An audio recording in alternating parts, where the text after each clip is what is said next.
Built to last is a catchy slogan, but these 9 trucks proved it decades ago. 400,000 miles, duct-taped bumpers, and still clocking in. Today, we're counting down the forgotten trucks that made forever feel normal. Number 9. Nissan Hardbody. If there were an official truck of how on earth is this thing still running, it would be the Nissan Hardbody. This pickup didn't just survive the years, it laughed in the face of mileage. One 1991 Hardbody even racked up 612,000 miles, and by that point, it wasn't just a vehicle anymore, it was practically part of the family. But how did this iron-willed little truck earn such a reputation? It all started in 1986, when Nissan launched the D21. Owners, though, quickly gave it a nickname, Hardbody, and the name wasn't some marketing gimmick. It came from its double-walled steel bed, tough enough to handle scrap metal, gravel, or even the contents of your entire garage without complaint. It was a truck you didn't have to baby. You didn't worry about scratching it, denting it, or using it for actual work. That practicality is exactly what made people fall in love with it. Let's talk about looks. The Hardbody wasn't the kind of cute you're looking for. Nope. With its squared-off, tough-as-concrete styling, it stood there like a bulldog guarding your driveway. While other compact trucks looked like they were built for grocery runs, the Hardbody looked like it would fight you for the last parking space at Walmart and win. Of course, looks and durability don't mean much without an unkillable heart. Thankfully, Nissan nailed that part too. The 4-cylinder KA24 was so simple, it was basically farm equipment. Just change the oil once in a while, and it would run forever. And if you wanted more muscle, Nissan gave you the VG30 V6, the first ever V6 in a US-built Nissan pickup. That motor was stout, reliable, and overbuilt for the truck's size. You didn't need fancy electronics or turbochargers to keep it alive. Number 8. International Harvester Scout. The name alone sounds tough enough to survive the apocalypse. International Harvester Scout. But then again, these trucks from the 1960s were famous about one thing: survival at all cost. So how did a simple pickup earn that kind of solid reputation? To answer that, you have to look at who built it. International Harvester wasn't really in the business of making cars. They mainly built heavy tractors and bulldozers, the kind of stuff that runs 12 hours a day under brutal conditions and still has to work tomorrow. So when they decided to build pickup trucks, they didn't bother lightening things up or making them efficient. Nope, they just stuffed tractor DNA straight into a pickup. And a huge part of that tough DNA? The legendary 345 and 392 cubic inch V8s they dropped under the hood. Now, these weren't hand-me-down car engines with a pickup badge slapped on top. These were purpose-built brutes, industrial-grade motors designed the way you'd build a bulldozer, not a family truck. Calling them overbuilt isn't just an exaggeration, it's like calling Mount Everest tall. Imagine engine blocks with walls so thick they looked like they could stop small arms fire. The connecting rods looked like they belonged inside a freight train. Even the main bearings were massive chunks of iron that could outlive 3 generations of drivers. And while other automakers were busy bragging about horsepower numbers, International was bragging about how many decades you could punish one before it gave up. Now sure, there were some downsides. Fuel mileage was, well, let's just say it was terrible. The 392 drank gas faster than you could pour it in. But here's the deal. Nobody cared. Why? Because you could run it at full throttle, loaded to the roof, in 120-degree heat for hours, and it would just keep going and never let you down. And if you thought the Scout was tough, wait until you meet a truck that went from battlefield to backyard legend. Number 7. Dodge Power Wagon. Some trucks are built for farms, others for families. But the Dodge Power Wagon? It was built for war. Literally. This wasn't a pickup that rolled politely out of a showroom. It marched in wearing combat boots. Its DNA came straight from the Dodge WC military trucks that slogged through Europe and the Pacific during World War II. Those rigs hauled ammo through swamps, pulled tanks out of ditches, and carried troops where jeeps waved the white flag. So if a truck could stare down Nazi artillery fire, then hauling hay bales back home was basically a vacation. When the war ended, Dodge had a light bulb moment. Why retire a war hero when you could put it back to work? So in 1946, they reworked their military bruiser into a civilian legend that we now know as the Power Wagon. And suddenly, everything changed. Farmers suddenly had a truck that could drag plows through sticky clay. Ranchers had a rig that pulled livestock trailers out of gullies. Utility crews loved that you could hook saws or drills straight to the truck thanks to its PTO system. It wasn't just transportation, it was a one-stop power station on wheels. But here's the thing, its toughness didn't come from flash or gimmicks. The Power Wagon carried a bomb-proof 230 cubic inch flathead six-cylinder, an engine that didn't even know the meaning of surrender. Sure, it wasn't fast. You'd need a downhill slope and a tailwind just to sniff 50 miles per hour. But torque? That was a different story. Pull a stump? No problem. Rip down a barn? Just give it a minute. The engine's mechanical simplicity meant it was nearly impossible to kill. No fragile electronics, no computer chips, no delicate wiring, just cast iron, gears, and stubbornness. Anyone with a wrench and some patience could keep it alive. Number 6. Ford F-Series. In 1948, post-war America traded bombers for chrome, then realized it still needed a real workhorse. Enter the first-generation Ford F-Series. Ford didn't just ship a pickup, they lit the fuse on a dynasty. Why did it stick? 2 words: flathead V8. Not flashy, just stubborn. More heavyweight boxer than sprinter. Slow off the line, impossible to knock out. Farmers overloaded them. Mechanics skipped oil changes. Turned the key, it coughed, then went right back to work. The secret wasn't fancy tech. It was clean, simple engineering, fewer fragile parts, zero drama. Think cast iron skillet, heavy, nearly indestructible, always ready. And when it finally wore down after insane mileage, you didn't junk it, you rebuilt it. New rings and pistons, torque it down, back to the fields. Ford built the rest of the truck the same way. Big radiators, tough cooling, frames and suspensions that tolerated way more than the manual politely suggested. The bed sagged before the motor complained. Proof? First year 1948 still pop up with 300,000 plus miles, idling like they're on their second lifetime. That's not nostalgia, that's a platform so overbuilt and so simple, it became the backbone of American trucking. Number 5. Jeep Gladiator. What happens when you take military-grade toughness, add a pinch of comfort, and then try to sell it to everyday folks? You get the 1963 Jeep Gladiator. A truck so far ahead of its time, it made other pickups of the era look like they were still plowing fields with oxen. Now here's the thing, most trucks back then were built with one purpose: work. Haul hay, carry lumber, drag trailers. That was it.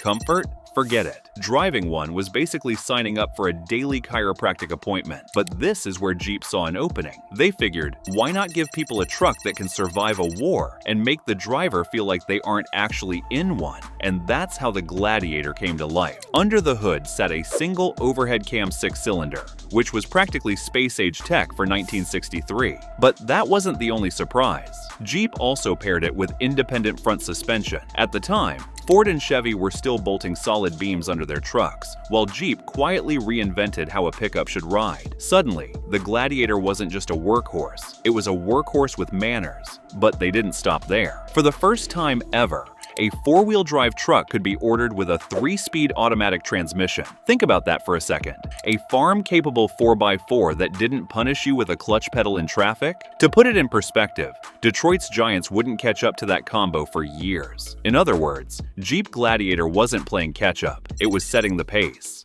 But innovation didn't only live under the hood. Step inside, and you'd see something shocking for the era. In the 1960s, most truck cabins were about as inviting as a metal lunchbox. Not the Gladiator. Jeep gave it a full dashboard with real gauges, heating, and believe it or not, air conditioning. And if that wasn't enough, they went further. Carpeting, patterned vinyl seats. Suddenly, a bare-bones work cab had transformed into a place you'd actually want to spend time in. Imagine being a farmer climbing in and realizing your truck was nicer than your living room. Many of these rigs, despite the name bouncing around from Gladiator to J-Series to J20, are still running today. Number 4. Chevrolet C10. Imagine this. It's the 1960s, and America's working class is tired of driving trucks that feel less like vehicles and more like medieval torture devices with engines. Farmers, contractors, even moms on grocery runs were all asking the same thing. Why can't a truck be comfortable? Well, Chevy listened, and their answer was the C10.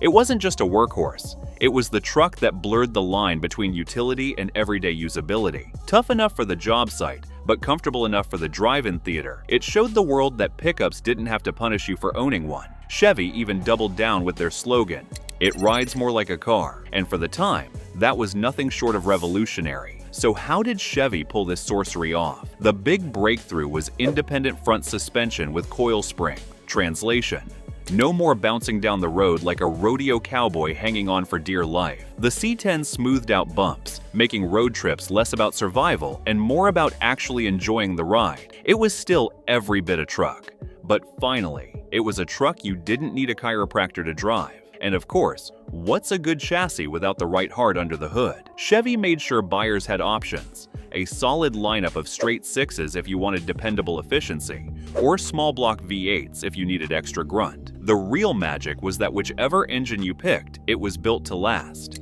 Forget an oil change? It shrugged. Haul triple what the manual allowed. It grumbled. Maybe smoked a little, but it still fired right back up in the morning like nothing happened. These engines had the kind of patience usually reserved for kindergarten teachers. Which leads us to the ultimate question. What happened when people pushed them too far? The answer is simple. They didn't break. The C10 was engineered with one of the most straightforward mechanical layouts you could ask for. No fussy electronics, no fragile parts, no overcomplication. And the best part?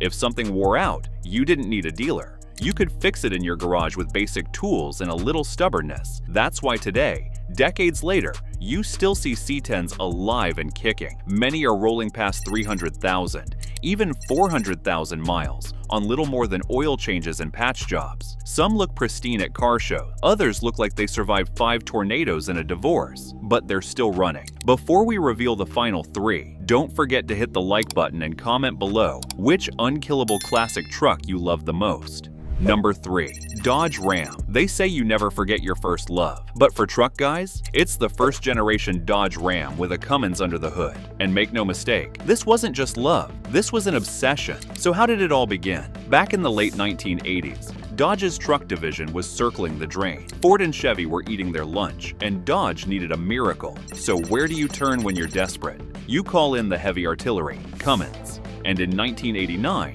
Dodge did exactly that. They dropped a 5.9-liter 12-valve diesel into the Ram pickup. Suddenly, farmers, ranchers, and truckers could walk into a dealership and buy a truck with an engine originally designed for semi-trucks and tractors. It was like strapping a jet engine to a lawnmower, completely overkill, but in the best possible way. On paper, the numbers don't sound wild today, 160 horsepower, but it was 400 pound-feet of torque that blew everyone's mind. In 1989, that torque figure shredded the competition into pieces.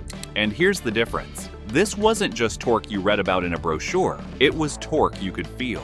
The kind that would yank stumps out of the ground, drag a trailer up a mountain, and still idle all day like nothing happened. But raw numbers were only half the story. What really sealed its legend? The Cummins was unkillable. We're talking cast iron block, forged crank, 6 head bolts per cylinder. It was just pure mechanical diesel muscle that rightfully deserves the honor of being called one of the most reliable diesel motors ever built. Change the oil once in a while, and these engines would run forever. Farmers racked up 500,000 miles. Even more shockingly, one long-haul driver managed to rack up more than 2.6 million miles thanks to the 5.9-liter Cummins diesel engine. Number 2. Chevrolet K10. What comes to mind when you think of a classic American truck? Chances are, you're picturing a Chevy K10, the square body, the no-nonsense stance, the kind of truck that looks just as good in a muddy cornfield as it does rolling down Main Street on a Friday night. But the K10 wasn't just about style at the time. It became the kind of dependable workhorse that built Chevy's reputation.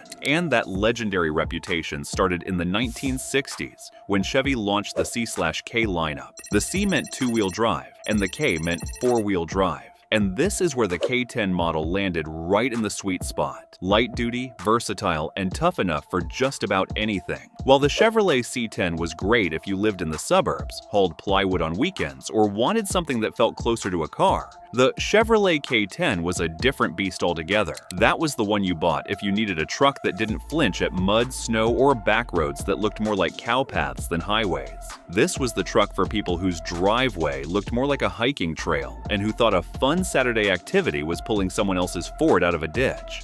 What made the K10's reputation for toughness so legendary? Buyers could choose from a range of engines, straight sixes, big V8s, but the one that etched itself into legend was the small block 350. It wasn't the most powerful motor on paper, but its reputation was simple. It was allergic to dying. A cast iron block, straightforward carburation, and an appetite for punishment meant the 350 could keep going with nothing more than regular oil changes. That kind of reliability turned the K10 into more than just a truck. It became something families held onto for decades. Of course, the rest of the truck was built with the same mindset. The four-wheel drive system was rugged, the transmissions and transfer cases were overbuilt, and the whole setup was happy slogging through years of mud, snow, and whatever owners threw at it. That's why you'd see farmers run them until the paint peeled away, ranchers hauling loads that tested the suspension, and hunters dragging them up mountains where paved roads didn't exist. Through all of that, the K10 just kept going. Number 1. Toyota Hilux.